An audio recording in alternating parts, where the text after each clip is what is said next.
اور انہوں نے مجھے صرف ایک فون کیا، کوئی خط وغیرہ نہیں لکھا۔ میں انتظار کرتی رہی۔ ان دنوں میری سہیلی فضیلہ نے میرا بڑا ساتھ دیا۔ اس کا گھر ہمارے برابر تھا۔ وہ روز رات کو آ جاتی، میرے کمرے میں سوتی، صبح ہم اکٹھے کالج جاتی۔ رفتہ رفتہ فضیلہ کی وجہ سے میرا دھیان پڑھائی میں لگ گیا۔ امی مجھ کو ڈاکٹر بنانا چاہتی، یا ان کا خواب تھا یا پھر ایک بڑی اور بااثر افسر بنوں۔ میں نے بھی اپنی والدہ کے خواب کی خاطر پڑھائی میں دل لگا لیا۔ CSS تو نہ کر سکی، مگر وکالت کا امتحان پاس کر لیا۔ فضیلہ نہ ہوتی تو شاید میں یہ بھی نہ کر پاتی۔ اس نے تو میرا اتنا خیال کیا کہ میں والدین کے غم کو بھی بلانے لگی۔ انہی دنوں اس کی والدہ کا انتقال ہو گیا تو ہم دونوں ایک جیسے ہو گئے۔ سارا دن ساتھ گزرتا، گھنٹوں بیٹھ کر باتیں کرتے، کہیں جانا ہوتا تو ساتھ جاتے۔ کالج میں لڑکیاں سوال کرتی کیا تم بہنیں ہو؟ ہم جواب دیتے کہ ہاں ہم بہنیں ہیں۔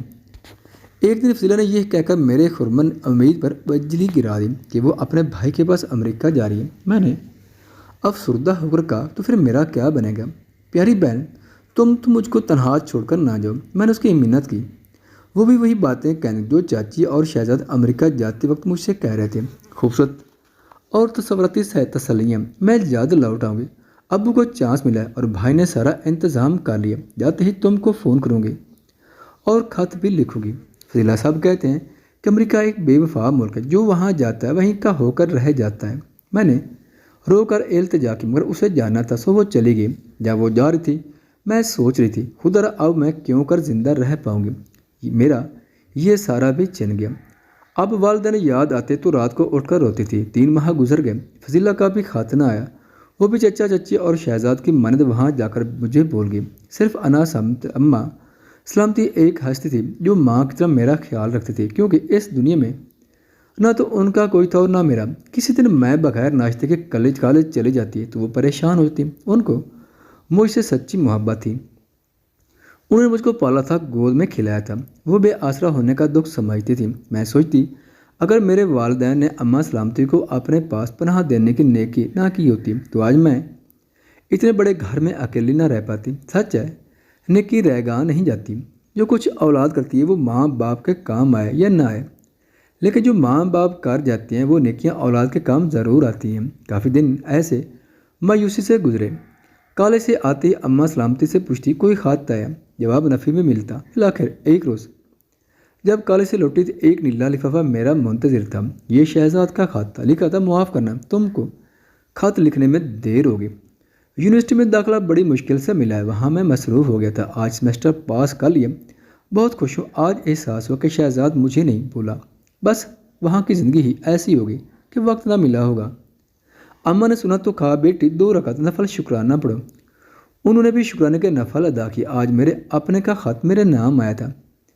اب مجھے پتہ چلا کہ مجھ سے زیادہ اماں اور عنایت بابا کو خط کا انتظار تھا۔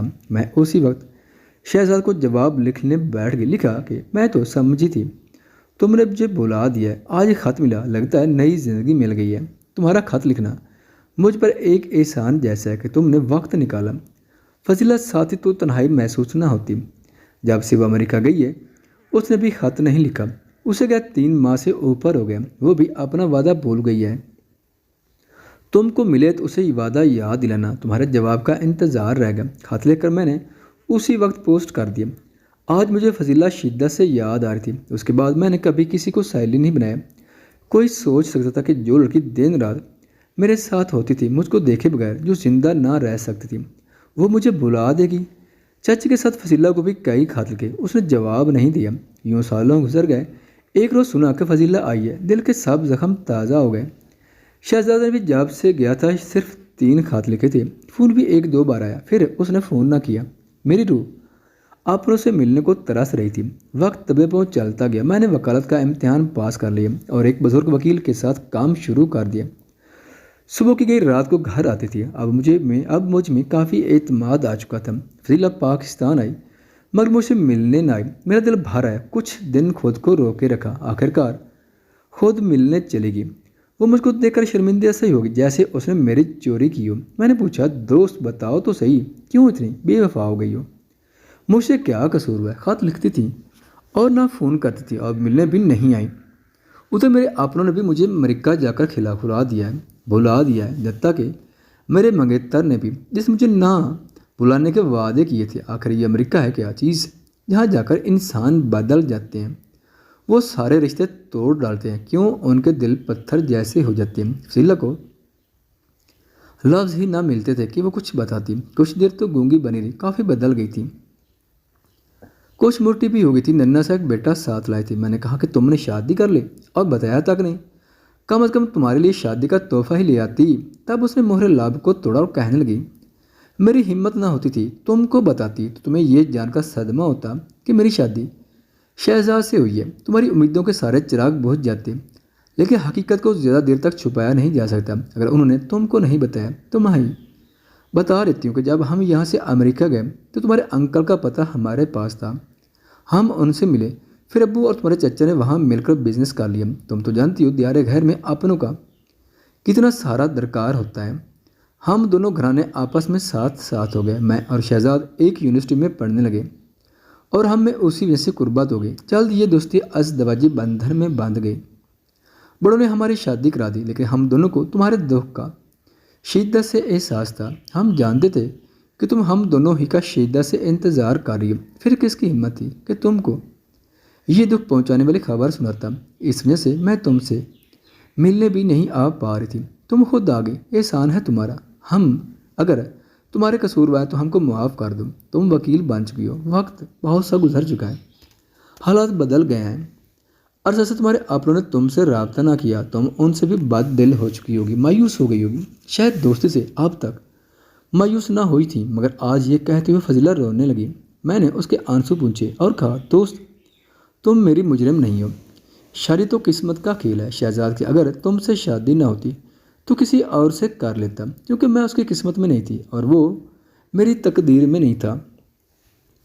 جس کی تقدیر میں تھا اس کو مل گیا۔ تمہارا بیٹا بھی بالکل شہزاد جیسا ہی لگتا ہے۔ یہ کہہ کر میں نے اس کے بیٹے کو اٹھا کر سینے سے لگایا، درازی عمر کی دعا دی۔ میری آنکھیں چھما چھم برس رہی تھیں اپنے سہیلے سے ملنے پر، جس کی بے وفائی نے مجھے دکھ بھی دیا تھا، لیکن اب میں وکیل تھی، بااعتماد ہو گئی تھی اور حوصلہ بھی پا لی تھا۔ زندگی میں آئے دن ایسے کیس نظروں سے گزرتے تھے۔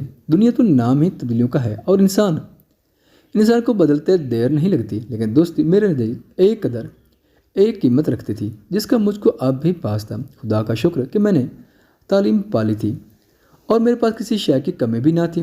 چچا جاتے ہوئے بھی مجھے بالکل کنگال نہیں کر گئے تھے، وہ سب کچھ سمیٹ لے جاتے تو بھئی میں ان کا کیا بگاڑ لیتی۔ جن ظالم نے میرے والدین کو زندگی سے محروم کیا تھا، میں نے ان کا کیا بگاڑا۔ خدا کا شکر کہ میرے پاس دکھ سہنے کا حوصلہ آ گیا۔ میرا مستقبل تاریک نہیں تھا۔ کچھ دن پہلے مجھ کو عدالت میں ابو کے ایک دوست ملے تھے جو بڑے وکیل تھے۔ کہنے لگے، بیٹی تم کو کالے کوٹ میں دیکھ کر دل شاد ہوا، تم بڑی بہادر ہو اور تم نے حالات کا ہمت سے مقابلہ کیا، تو اب میری ایک بات بھی مان لو، اب تم شادی کر لو اور گھر بسا لو۔ بیٹی عورت کی اصل زندگی یہی ہے کہ وہ اپنا جیون ایک اچھے جیون ساتھی کے ساتھ گزارے۔ میں نے کہا، انکل شادی کروں تو کس سے کروں؟ شادی کے لیے رشتہ تو والدین تلاش کرتے ہیں، اگر مجھے اپنے والد کی جگہ سمجھو تو میں تمہارے لیے رشتہ تلاش کر چکا ہوں۔ میرا بیٹا عاطف ہے، تمہارے ساتھ ہی تو پریکٹس کرتا ہے، اگر تم کو پسند ہو تو میں تم کو بہو بنا لوں۔ جی انکل، میں نے جواب دیا۔